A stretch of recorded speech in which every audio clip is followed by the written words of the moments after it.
Tila mas lumilinaw bawat araw na papalapit na ang Pilipinas sa posibilidad ng pag-akusisyon ng modernong fighter jet na KF-20 isa Boramae mula sa Korea Aerospace Industries o KI. Kung ito ay tuluyang maisakatuparan, napakaraming benepisyo ang maaaring makuha ng bansa. Bukod sa pagiging mas mura kumpara sa iba pang multi-role fighter options, napakalaking bentahe rin ang pagkakaroon na natin ng FA-50PH na galing sa parehong kumpanya at mula sa parehong industriyang gumagawa ng KF-21.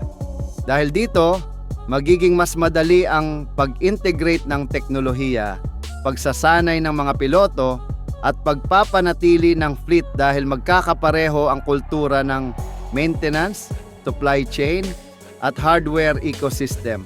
Mula sa impormasyon na lumalabas sa iba't ibang defense communities sa South Korea, inaasahang ihaharap ng KAE ang KF-21 Boramae sa ADAS 2026 dito sa Pilipinas.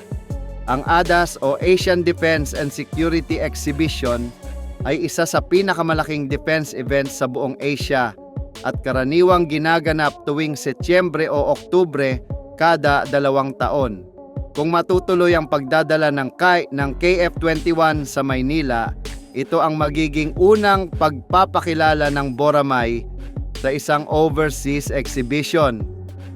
Malaking pahiwatig ito na seryoso ang Korea Aerospace Industries na itulak ang kanilang fighter jet bilang pangunahing kandidato para sa modernization program ng Philippine Air Force.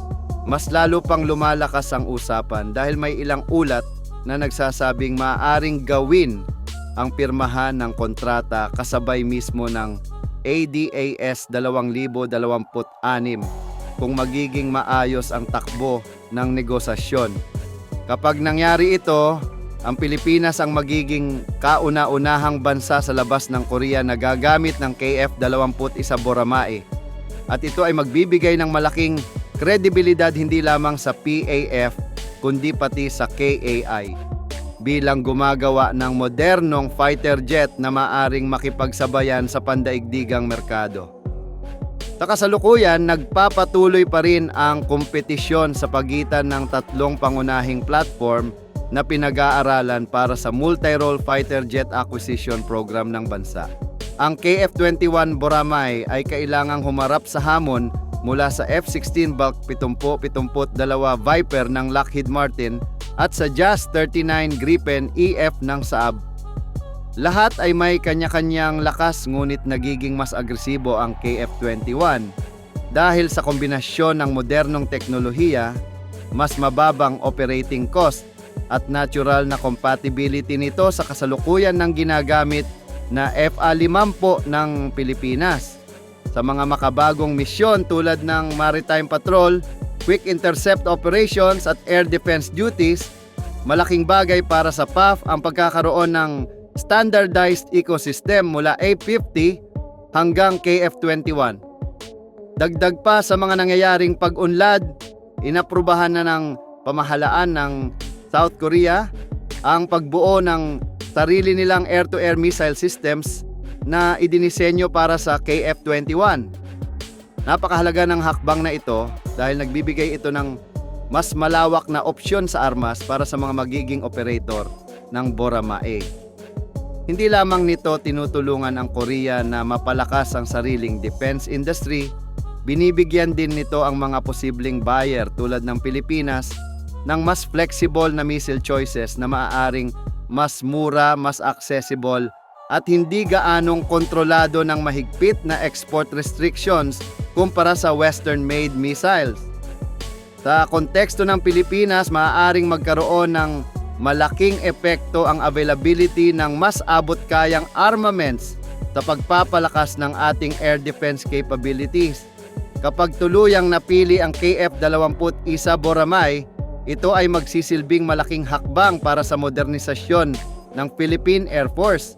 Ang Boramae ay may taglay na AESA radar, advanced avionics, reduced radar, cross-section design o semi-stealth features, long-range weapons integration, at kakayahang magsagawa ng parehong air-to-air at air-to-ground mission sa usaping regional security, lalo na sa harap ng tensyon sa West Philippine Sea. Ang pagkakaroon ng ganitong modernong fighter jets ay magpapataas ng husto sa kakayahan ng bansa na magsagawa ng air patrol, maritime overwatch at rapid defensive operation. Sa mas malawak na pananaw, ang pagdating ng KF-21 ay maaring maging simbolo ng bagong yugto para sa Pilipinas. Isang yugto kung saan unti-unting umangat ang ating Air Force mula sa mga lumang platform patungo sa mas advanced na combat aircraft na maaaring tumugon sa pangangailangan ng modernong panahon.